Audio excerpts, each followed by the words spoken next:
Greetings, everyone. Welcome back to Strength Club.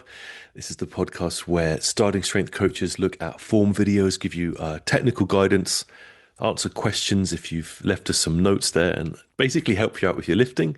Welcome to this latest episode and edition of the podcast. Let's get stuck in then. So we're going to look at 4 videos in this episode, and I hope you've been enjoying them so far.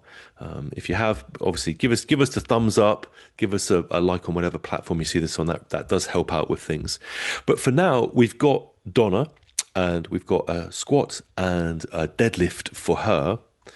And I think what we'll do is just get this playing. Now, on this one, Donna, I will say, when you're sending videos, Donna, and everyone, leave the sound in. Sometimes I think you can take the sound out, but actually, for coaches like me, the sound is very useful because I will be listening for things like breathing, where exertion is at in terms of how hard a rep is. It is very useful. So we don't have any sound on the squat and deadlift, but we got the video. So let's hit play and have a look at Donna hitting the squat here. I'll just go quiet for a minute, let you guys see that, and then we'll pick up from there.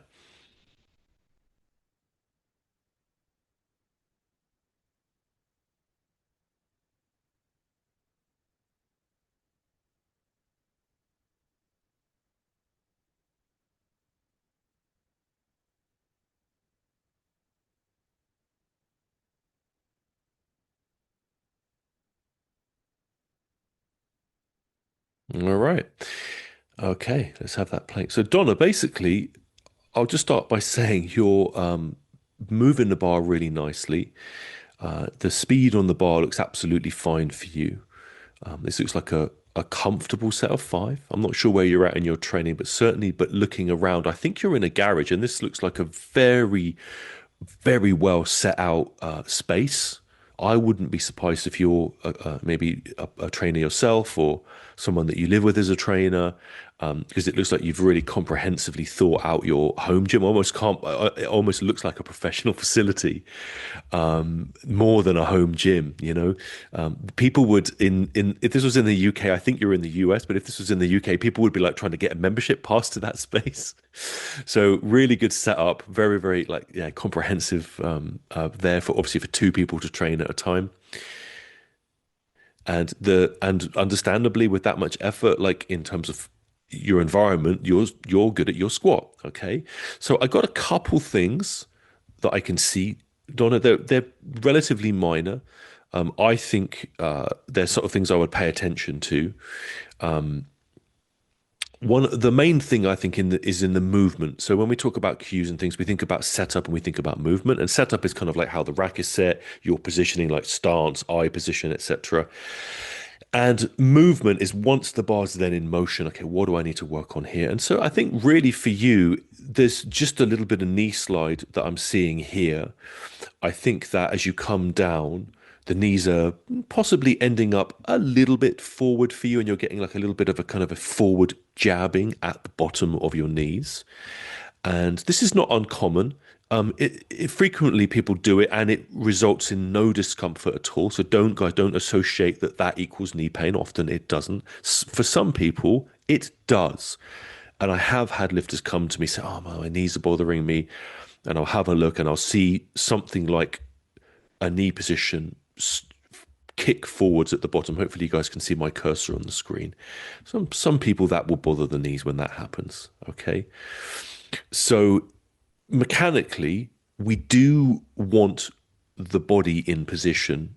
And if things are sliding around later on in the squat, like the knee position here with Donna, we I think it's a good course of action to draw the lifter's attention to it. It's not a barrier to progress, is what I would say. So it's not like, Donna, let's reset everything by 50 pounds. We've got to start over. It's not that situation at all. This is more of a kind of a remedial approach we'll take to just deal with that for you.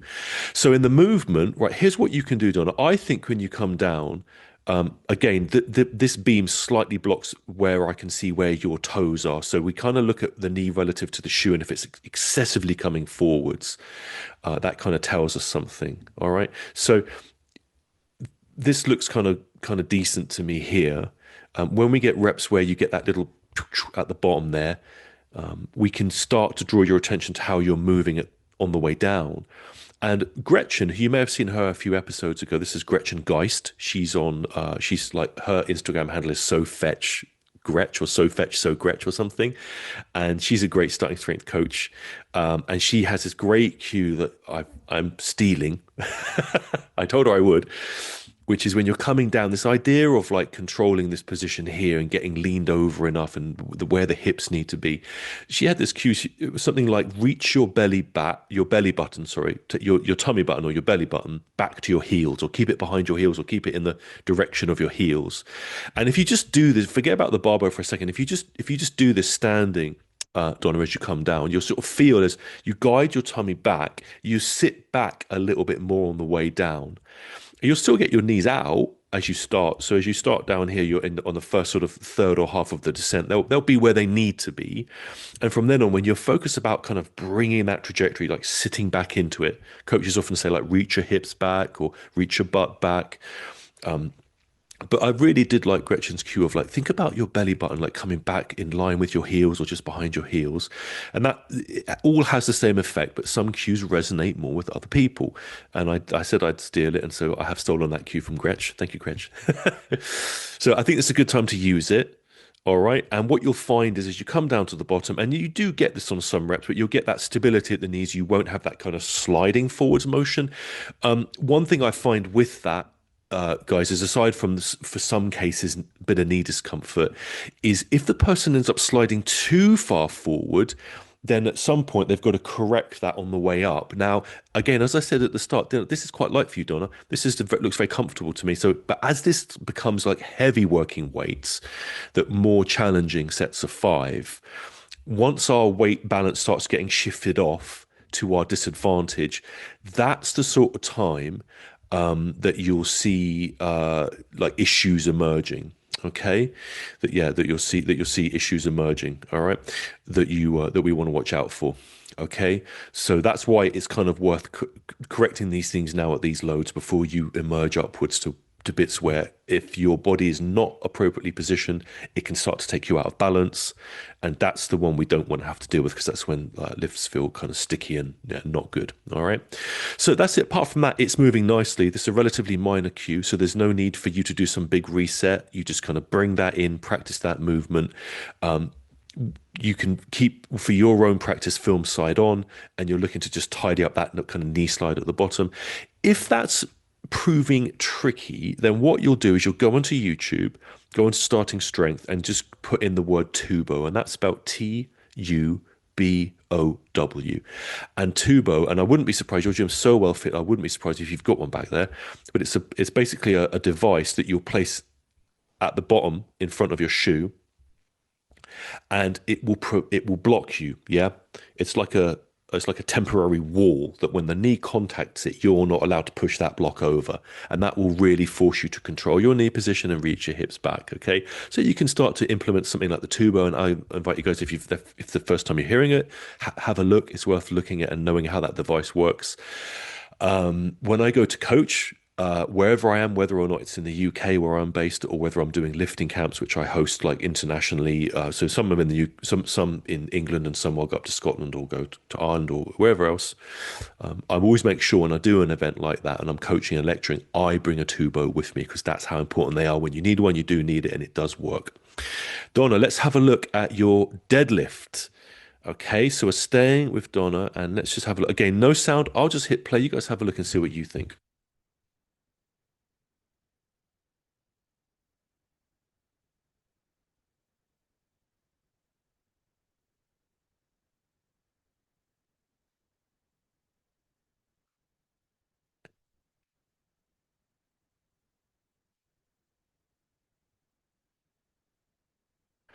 Again, Donna, this looks very comfortable for you.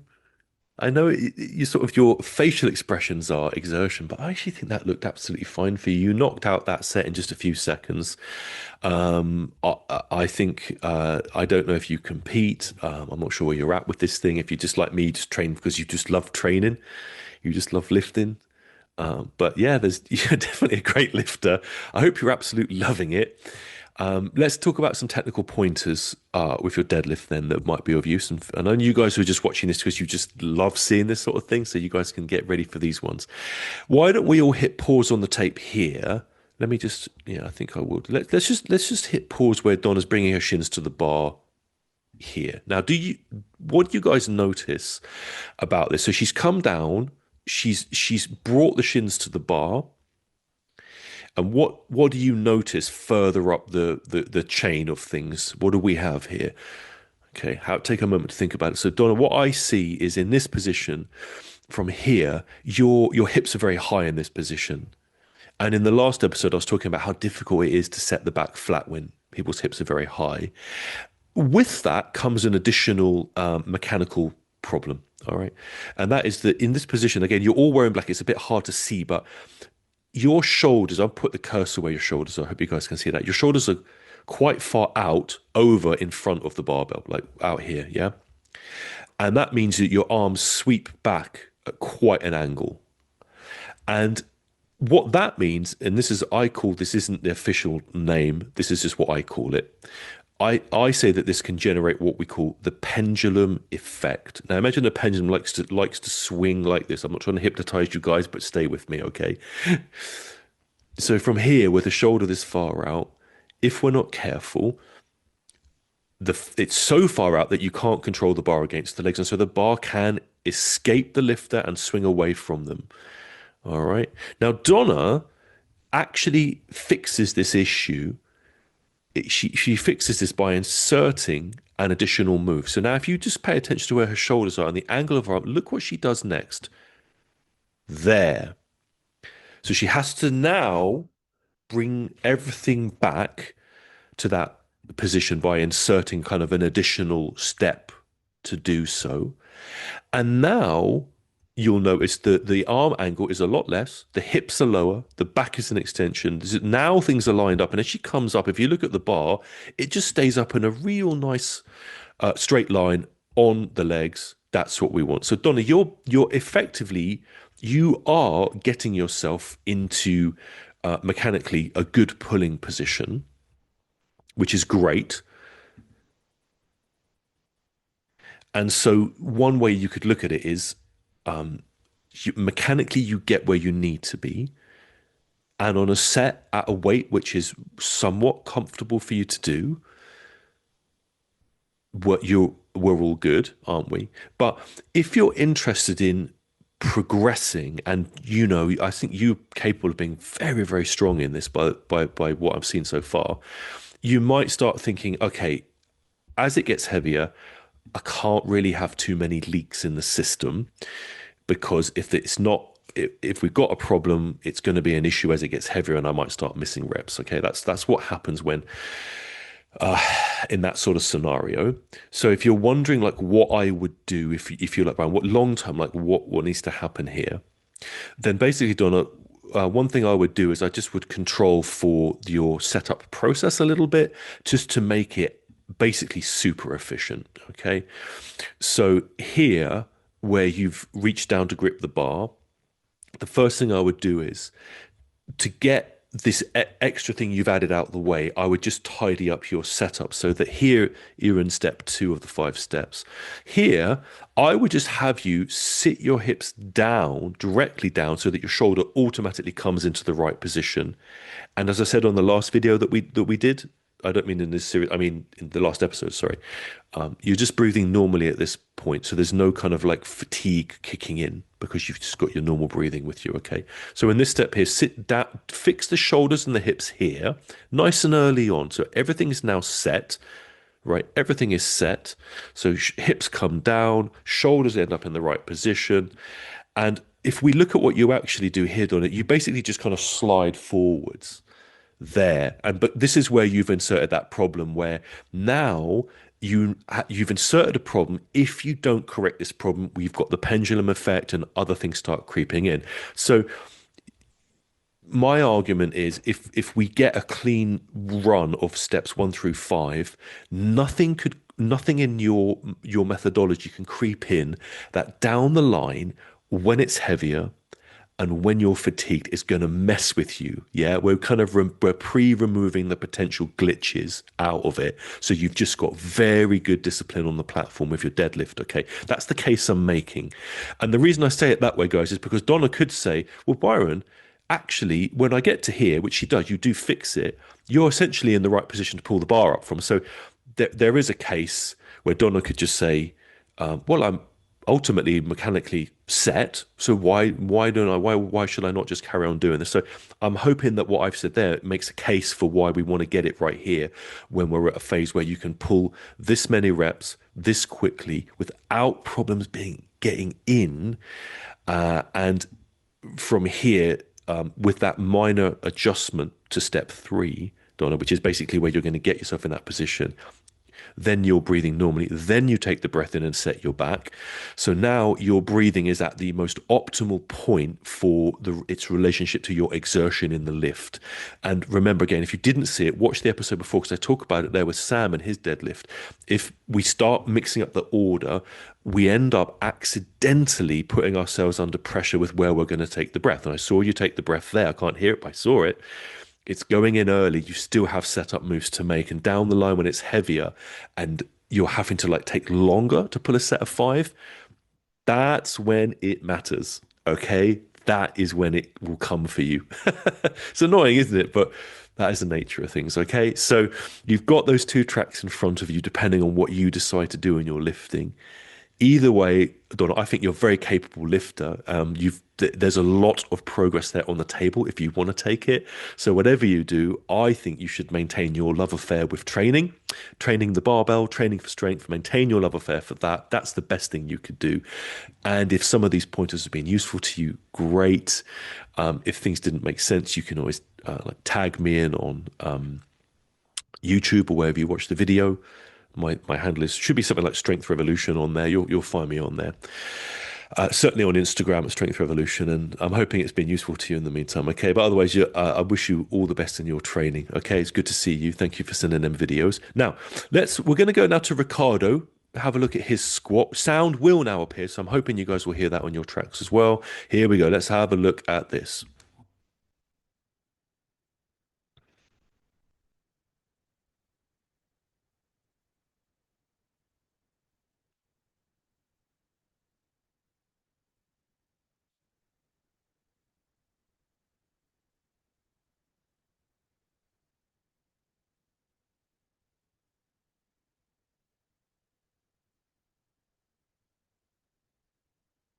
Okay, all right. So not a set of five here, but nevertheless a heavy set from Ricardo. Let's get the tape playing again. Ricardo, I don't know what the weight is, but well done on this. This looked like it took a real bit of, real shove to get this going. Let's have a look at some things we could tidy up for you. Overall, like, well done on it. There's a couple of things to pay attention to detail. Now, the first thing I'd say is in the movement, Ricardo, I don't know. The rack that Ricardo has is a competition rack. Yeah, that's the kind of ones that you see when people are competing. It's a solid rack, very well made, designed to be adjusted quickly for powerlifting meets. Now, this could just be a coincidence. Ricardo could have got this second hand, but he's made a lot of effort in his environment here to get this right. So I'm wondering if, Ricardo, if you like to do a bit of competing or if it's something you're thinking about in the future. Remember, in powerlifting, there's all sorts of categories, including masters categories for people like me who are a bit older, as well as open categories and everything else. And so, Ricardo, if you are thinking of competing, then just one thing you just want to keep an eye on is just how low you're coming in the squat. Because remember, in competition, they will have judges assessing depth. And in that sense, you want to just watch out for coming down and making sure you do hit the depth. Now, I think if it was powerlifting meets, you probably want to be a bit deeper sometimes. Okay, you're sort of settling in here with the crease of the hip and here the top of the knee. You probably would want to come down to guarantee it by about another inch. Okay, just so there is no doubt at all that you've come down past just past that position there of parallel, and then you can get the white light, which means you haven't missed the rep. They would give that a red light. So if that's something that you're thinking of, just keep an eye on that. And the side view is the best one for you to check your depth with there. Okay. So just know that. I think, like anatomically, I think you're either pretty close or you are there, but in a competition environment where they're more rigorous with wanting certainty on that depth, that's where I'm suggesting you might have an issue. Okay. But I think in terms of the training effect, if you, Byron, I have no interest in training at all, don't even know why you said that, then you're probably okay thereabouts with where you're at there. Okay. If you were open to coming down another half inch, I think that would guarantee it. But what we could say, Ricardo, is don't cut it any shorter. That's probably sound advice, is don't let it start coming in any higher than this, because it's not that much of a trip from here to now just above parallel, then a bit further, and before you know it, there's like 3 damn inches missing off the thing. So just be mindful of that. All right. If you're on the healthy aging track, as I am, as a lot of my clients are, they're not really interested in powerlifting, then we still want to make sure we're hitting good depth, because we won't get the benefit of the training effect if we don't use that activating full range of motion. So, and that's an issue, right? Because we're actually doing this for a reason. So there's something to be said for that. Okay. So Ricardo, just be mindful of that. Keep an eye on that. Now let's talk about the setup really quickly. Okay. I can definitely hear you taking your breath in. I'm not sure though that you're actively contracting your abdominals, your musculature and your abs, basically your tummy muscles. Ricardo, you've got to get tighter abs. Okay. I feel that you're definitely taking the breath, but my feeling is that I'm hearing it, but I'm not seeing some things that show me an active contraction of your abs. And that's one thing for you to work on, Ricardo. So what you want to do here, right, without the barbell, is get next to a mirror in your house, like a full length side on mirror. And what I want you to do is deliberately arch your back, like deliberately scoop your back, and just be loose when you do that. And then what I want you to do, whilst you're looking side on at the mirror, is I want you to deliberately crunch down firmly on your abs in a way that kind of pulls your rib cage down towards your hips. Yeah. So it's kind of like locking your rib cage down in the direction of your hips. And I want you to look in the mirror and see what happens when you do that. And what you'll see is that kind of scooping that you've got, which I'll just show you guys what it looks like. This scooping, which we'll see here. Do you guys see that kind of curving there that he's got, right? Ricardo, what you'll see is any curving like that in your back when you're looking in that mirror suddenly flattens out and goes anatomically straight. So you get neutral back extension, yeah, the more not vertical, but a flat back, basically. Okay, so you do end up sort of getting there when you come down a bit lower here, but I am somewhat less keen on that happening under load and under motion. I'd rather you set the back extension here by crunching down on the abs, so that as you squat down, it doesn't sort of like start to contort there and then have to undo itself. Can you see what I'm talking about? So I think, Ricardo, if we can dial that in your setup, dial that in your terms of your breathing and bracing, then you're set, and then you can just get on with enjoying the lift after that. You can just get on with the training. That upper body bracing that we're discussing will pay dividends, because the tighter you get in your upper body, the more effectively rigid the upper body is and the more it will transmit force. So as you're tighter there, it's going to sound weird, but the barbell actually starts to feel lighter because you're just so rigidly tight. There's no leaking of energy going into the system. All right. And when we get loose, in at these sorts of weights that you're coming to, where it really does require your full effort, then you'll notice it. And when you tighten it up, you'll also notice it in your benefit as well. So that's what I'm encouraging you to do there, is you've got good breath, but get the abs, get the rib cage locked down on the abs a bit more as you come down. Okay. Hopefully that will iron you out a bit more here. Keep an eye on the depth. And then as you're coming up with a more rigid back segment, I think you'll find that the hip drive will work a bit better in your favor as you ascend. Because at the moment, sometimes what I see is you're getting up there, but then suddenly you're like, that sort of slight lacking of tightness is causing you to think, oh, I'm getting stuck. I better kind of push my back into it. And so from here, if we look at this second half here, you kind of have to kind of upright it by bringing the chest up a little ahead of schedule like this. You're trying to like, okay, I'm just going to give it all I've got here. And that bit I'm somewhat less keen on, Ricardo, when you're trying to like drive up the chest a little earlier. So I'm hoping that by taking these earlier steps that we're discussing with your breathing and bracing, it's going to give you a bit more of a dominant hip drive, and you'll just feel like you can absolutely thunder it out with your legs, stay committed to staying in the hips as you come up. And you sort of won't need that. You won't get that sort of panicky, I'm losing it feeling, I'm losing it, I'm losing it. Got to stand up and just put, kind of panic and push the chest into it. So that should give you just a bit more kind of confidence in that hip drive. Okay. So anyway, enjoy the training. Again, I don't know if you're going to compete. If you are, I absolutely wish you well. Remember to enjoy yourself. All right. I think sometimes we take sometimes things in life a little too seriously. When I coach lifting camps, I often say, guys, we are working on serious things in our training, but always with a little bit of lightheartedness. And if we miss something, we'd laugh about it. Okay. So always keep a little bit of sense of humor. And if you are going to compete, good luck, Ricardo. I wish you well in it. Enjoy yourself. Meet a bunch of great people when you're there. Have a great day of it. Yeah, it'll be a good thing. Okay. All right. That's my notes for Ricardo. We've got one more. Going to go to Pat. Here's Pat. And this is going to be unusual. I'll play it. You guys will see what I mean right away when I hit play. So I'll just hit play and you can see it. Here we go.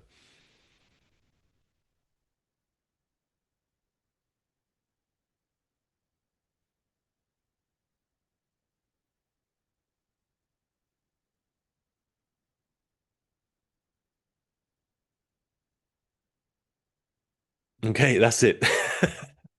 That's it.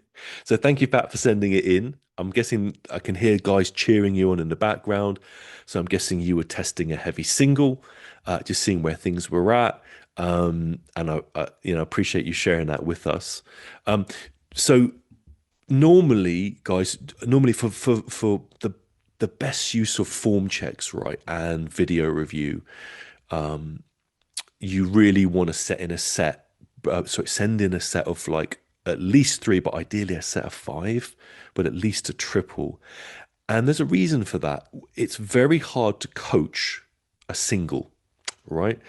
And if this is a limit single, okay, if this is a top end, right, I'm going for a PR here, I would almost expect to see a bit of form breakdown, right? Because it's an all out, full on attempt, right? So doesn't that make sense?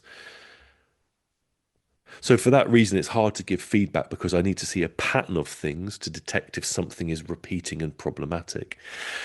Pat, so in the future, Pat, just throw us a set of five or something so we can kind of see where you're at with it. I thought, talking about it as a single, if you were my lift and you'd gone in, you've nicely come down to that depth there. You're looking in a good position here, looking in balance in the shoe. That's what we want to see. We don't want you drifting around or falling around here. The hip drive is good here. Stayed in the hips. You see that? Still leaned over and then stand up right at the last minute. The video stops there, but Pat, as singles go, that was a good single. So I'm not sure where you're going with that in terms of where if you're going to go compete or if you're just doing one that day. But good job, man. Well done. Well done. Carry on loading it in terms of your sets and reps. And yeah, I don't really have any other feedback on that one apart from guys when you send in videos, give us a few reps so we can see what's going on and I can really pick out anything you might want to adjust. One rep, I often say to people that I coach with my online clients, sometimes they'll have a set of five and they'll do one thing just once. And they're like, Byron, oh, this happened. Byron, this happened on the. Da, da, da. And I look at it and like four reps are absolutely fine and one rep had an issue. And I have come to the opinion of we don't go down a rabbit hole on one rep.